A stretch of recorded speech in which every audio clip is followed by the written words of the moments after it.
Hello and welcome back to Authentic On Air with Bruce Alexander. I am your host, Bruce Alexander, and this is episode 2 of season 3. I've been doing this for a while now, and well, sometimes it's a challenge, but I'm glad to be back for a third season with a more narrow focus, trying to serve the entrepreneurs who get overwhelmed, who are struggling, who get paralyzed, and are procrastinating, putting off building the business that guides them to their dreams. On today's episode, we're going to be talking about your 2 most powerful weapons in business and in life. These are 2 things that everybody is given at the start and that are often left to get rusted, dull because they don't get used. But first, we're going to do our weekly check-in to just, go over how things are going across all of the core 4, my body, being, balance, and business. We're going to keep it real quick today because I want to jump into the content because I think this is a really important episode that I think can help a lot of people. Business, I've got some really exciting opportunities coming up, and I'm hoping that something is going to pan out and is going to, help me uncover my powerful next step to continue moving forward in a really powerful way. I'm continuing to do this coaching thing. I love it. The opportunities I've had so far to work with the people I've coached have been really amazing. I just want more of it. I want to get deeper into this process. And as I'm uncovering new tools and working on myself, I am finding that there's always more room to grow. And I'm finding how I can help people better. And that's the goal. I want to serve entrepreneurs who are overwhelmed and feel stuck in either launching or scaling their business, because it is all about mindset.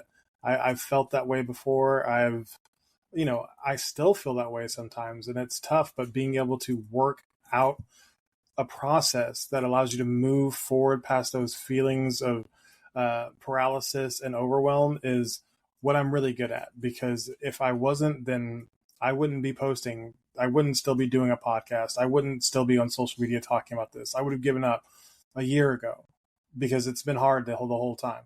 So that's where we're at with business. My body, continuing on the walks, things have gotten, much better with my back. I'm super happy about that. I'm really excited to be able to stand upright and be a more active father and husband. Been helping around the house a lot more. And I know that, my wife really appreciates that. And that's, I want to not just serve my clients, I want to serve my family as well. So I'm happy to be able to do that again. Obviously, there's still a lot of progress to be made. I'm still nowhere close to where I want to be physically, but I'm excited about how far I've come.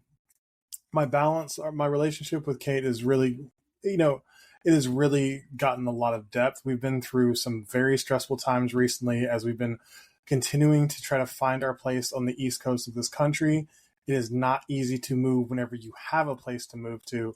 Whenever you don't have a place to move to, it is a nightmare. And that stress can definitely take a toll on your relationship, but we have found unique opportunities to connect deeper in this time and learn to come together instead of be torn apart by these situations. And that, gives me nothing but the utmost hope for our relationship continuing to blossom and get deeper and more intimate.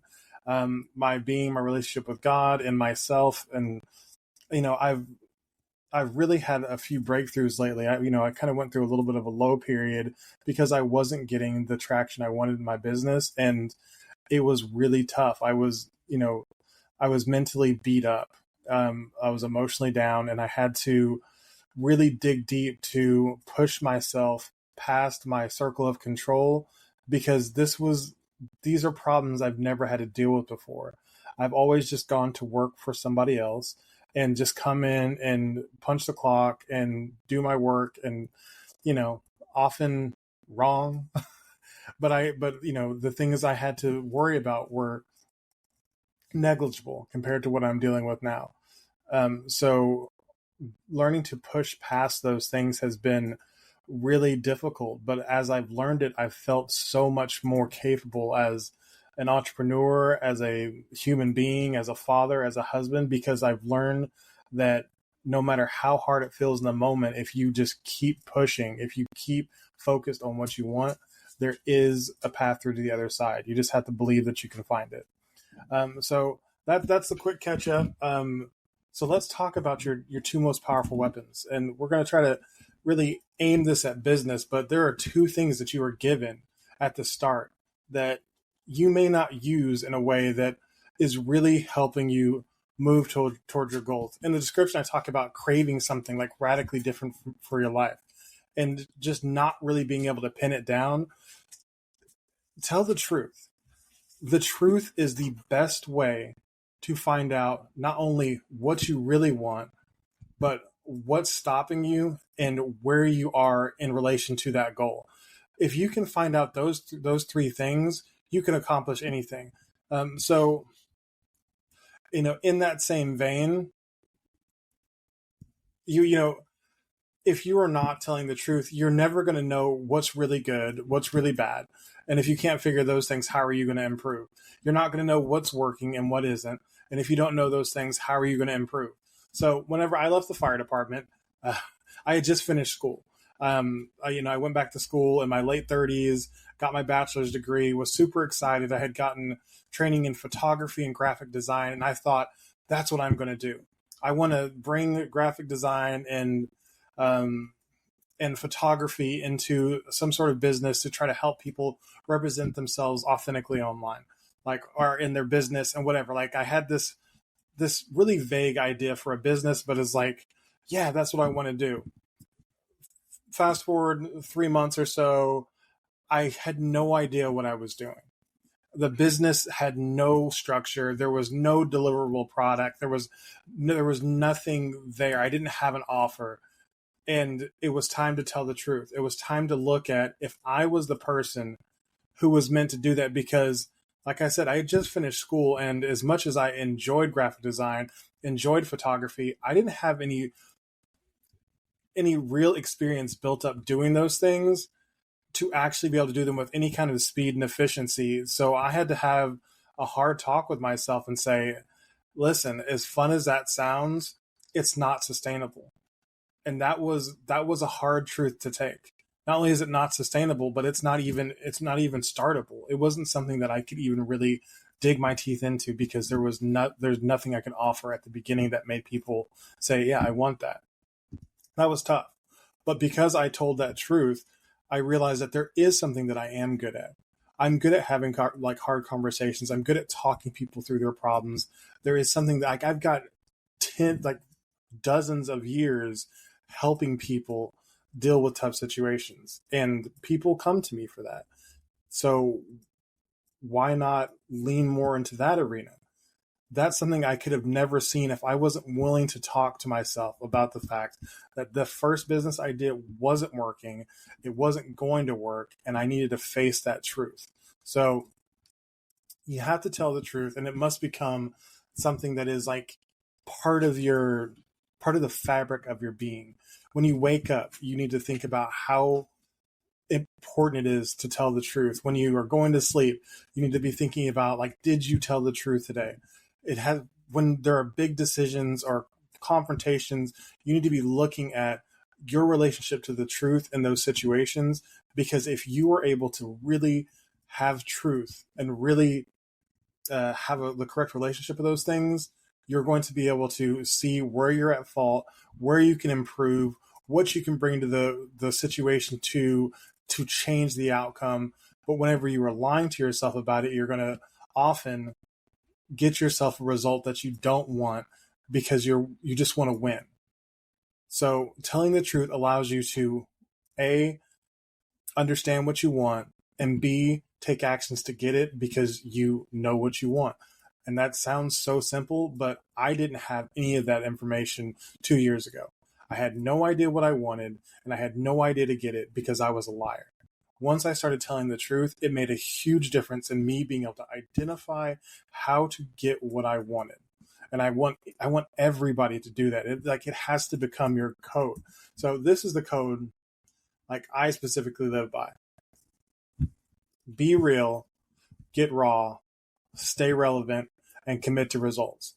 That is the thing that I spend time with every day. I think I've got, since we moved, I don't have it posted on my wall, but when I have my office back up, it'll be posted on my wall. It is what I need to put back on the screensaver of my phone because it's so important to me that by being real, let's break that down a little bit.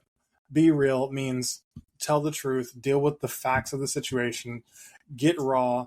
That is, feel the emotions that are related to those facts. It's okay to be sad about the fact that this business that I had an idea for isn't going to work. I need to feel sad about that so I can let those emotions propel me to the next thing. If I try to lie about how I feel about it, then I'm not going to be able to receive the lesson in that moment of what I'm supposed to learn. Stay relevant. That is, not all truths are for all people all the time. There's information that is sometimes yours and yours alone, but whenever it is a relevant truth, you need to share it, and then commit to results. You can't just go around spewing truth and feeling these emotions and not tie anything into it and expect your life to change. It is great to be aware of how you're feeling and what you want, but you have to actually commit to results. And that kind of goes into our next tool. Leave the land of maybe. You have to start being willing to make decisions. You have to start being willing to say yes or no. Like, I lived in the land of maybe my whole life, and it's easiest to see it in parenting. Whenever my kids will come up and say, "Hey, can we watch so and so?" and I'll be like, "I don't know, maybe. Let me get back to you." Or, can we go to this weekend? Maybe. I'm not sure. And every time you say maybe, you are giving up a considerable amount of power. If you just say yes or you just say no, you free your mind up to move to other things. But whenever you say maybe, you are now making your mind keep a part of your brain storage occupied by thinking, what are we going to do about that thing that we said maybe about? Even if you're not actively thinking about it, it's going to keep popping up. It's a waste of your energy, time. It's inefficient. The land of maybe is a terrible place to exist. If you start to make decisions, you will become extraordinarily more powerful so quickly. So fast forward, or to go back to the story from earlier and fast forward 6 months. So I was an authenticity coach, authenticity and identity. I chose that because I thought I could help everybody with everything. If you weren't being real, I could help you show up in a real way to whatever real thing you wanted to be real at. That was the most indecisive pitch I could have possibly come up with. I was in the land of maybe. Like, yes, I had started to tell myself the truth and I was trying to, I knew what I wanted and I was working to get it, but I was still being indecisive. Once I realized that if I wouldn't make a decision, nobody was going to choose me. If I was trying to speak to everybody, I couldn't serve anybody. That was tough. That was very tough, but I had to realize it was killing my credibility and nobody wants to work with that guy. So I had to finally shrink down my sphere of influence considerably and think about who I wanted to serve the most and who I felt I could really create powerful transformations for. And that's how I came to ADHD entrepreneurs. I'm starting to pull back on the ADHD language a little bit because I realize that a lot of people who are ADHD don't identify as that because they don't realize. But I know that people who are trying to launch businesses or trying to scale their businesses and are stuck with overwhelm, paralysis, and procrastination are often big overlaps into the ADHD influence or ADHD sphere. So I'm just going to speak of it that way. And if they are ADHD, then we are going to take a couple of extra steps to make sure that they understand the process that we're going through. And if they're not, it still works. So that is what we're doing now. And I think it's really important that I now own the power of decision because I have the truth and I'm trying to use it. I'm trying to apply it efficiently so I get the results that I want.